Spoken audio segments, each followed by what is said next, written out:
So the remainder cards for OP02 have finally been released, and I'm not going to go over all of them, as I'm sure that I'll touch on some of the cards at some point later on my channel. But today I wanted to talk about Whitebeard and how insane this deck is going to be in OP02. So let's go ahead and get right into it. For those of you that haven't seen it, you can click the card in the top right to see the video for my Whitebeard deck profile. Now, of course, this deck profile was before all of the cards were released, and since then I've made a couple tweaks to my build, so definitely stay forward for an updated deck profile on that. But today I want to talk about 3 cards that make this deck, quite frankly, I think, instantly tier 1. I think that Whitebeard is going to be a force to be reckoned with, and rightfully so. I mean, he is the strongest man in the world after all, right? So I guess to start off, let's go ahead and talk about the new stage card that seems absolutely nuts. Now, it's funny because as you can see on the screen, I actually had a video that I'm planning on releasing this weekend talking about stages and why they are going to be a design nightmare. And this new card reveal kind of confirms it. Let's take a look at Whitebeard's ship itself, Moby Dick. Now, this card is absolutely nuts. So, for a cost of 2, on your turn, if you have 1 or less life cards, your Edward Newgate and all of your characters with Whitebeard Pirates get plus 2,000 power. This is nuts, because think about the scenario where if you use your Whitebeard character card and you give your leader 2,000 power off that, plus you have a Moby Dick active, well, all of a sudden your leader is now 10k. Also, let's not forget that this also increases all of your Whitebeard Pirates, meaning that Vista that you played in order to pop your opponent's blocker or any of their other 3,000 or less power characters, well, now Vista's 5,000 power, meaning that he's good to swing into any leader in the game, other than Whitebeard, of course. So you don't need to invest Dawn in him in order to do so. Your Portgas D Ace, the 7-drop ace, that has rush, yeah, now it's 9k, and that is going to be very difficult to swing over, and again, you haven't even invested any Dawn in order to do so. For me, I think that Moby Dick is absolutely ridiculous, it's very strong, and obviously it's balanced behind the fact that you have to have 1 or less life cards in order to use it, and that raises the question, how many copies do you run? You definitely want to see this card, but you don't want to see too many that it clogs, right? So for me, I feel like seeing 3 of them is probably the best, or not seeing 3 of them, rather playing 3 of them is probably for the best. And then of course you can always ditch it off with Marco if needed. Okay, so the next card that I want to talk about is Whitebeard Pirates. This is a card that for me definitely brings this deck into tier 1.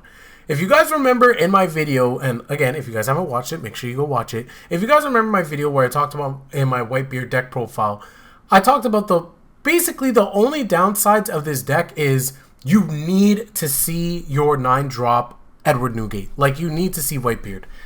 That's basically what the leader is built around, right? It's balanced around that fact. And so basically, the only reliable way of getting it to your hand was obviously drawing into it, because there was no other way to really search for it, right? So you kind of used your leader ability to continue to draw cards from your life and hope that you would also hit Whitebeard by doing that. But now with Whitebeard Pirates, you get to look at the top 5 cards of your deck and add 1 character that includes Whitebeard Pirates to your hand. And obviously, you can add your Edward Newgate to your hand. This is absolutely amazing. And then obviously the trigger, you get to activate this card as well. So there's no downside. It's only a 1 cost. Like, this is absolutely insane. And this allows that consistency that Whitebeard is going to need in order to make sure that you see your Whitebeard to play on turn 5. Like, you're playing 4 copies of it. At some point, you are going to have it. And the beauty of this is, of course, in games, you're probably going to play 1 Whitebeard, maybe 2, right? In my testing, I've had games where like I've dropped 2. You're almost never ever going to drop more than 2 Whitebeards, because at that point, like, you either won the game or you lost the game, right? Like, that's just how the game works because it's so late game. With that being said though, if you have multiple copies of this card, as well as the card I talked about previously with Moby Dick, because obviously with Moby Dick, once you get it on the board, it's kind of a dead card, but you do want to see it.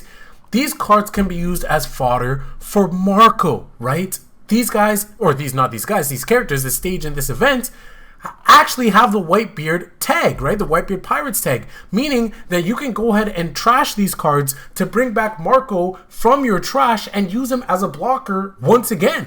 So these aren't really dead cards. You'll find value in them, and if you already have 2 Whitebeards, you don't need to use this again. If you want to dig for another Whitebeard, you can go ahead and do that. If you want to dig for any other Whitebeard Pirates, you can go ahead and do that. This card adds much needed versatility and adds another name in order to use Marco's ability. And now to wrap things up, you may be a fool, but I still love you. Main phase, if you have 3 or less life cards, you cannot add life cards to your hand using your own effects this turn. This is great. This is interesting because, again, it's only on 1 cost, which is absolutely amazing.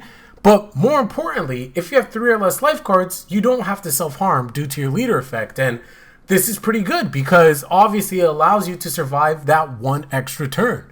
Being able to not self-harm, especially if you don't have your Whitebeard character card, if you're extremely unlucky, it could honestly be the difference between you winning and losing the game, right? Because that's 1 less card that you have to take from your life just to try to dig for your Whitebeard. Whereas if you activate this, you don't take it, then all of a sudden you have your Whitebeard, boom, you can play it, and you can go off from there.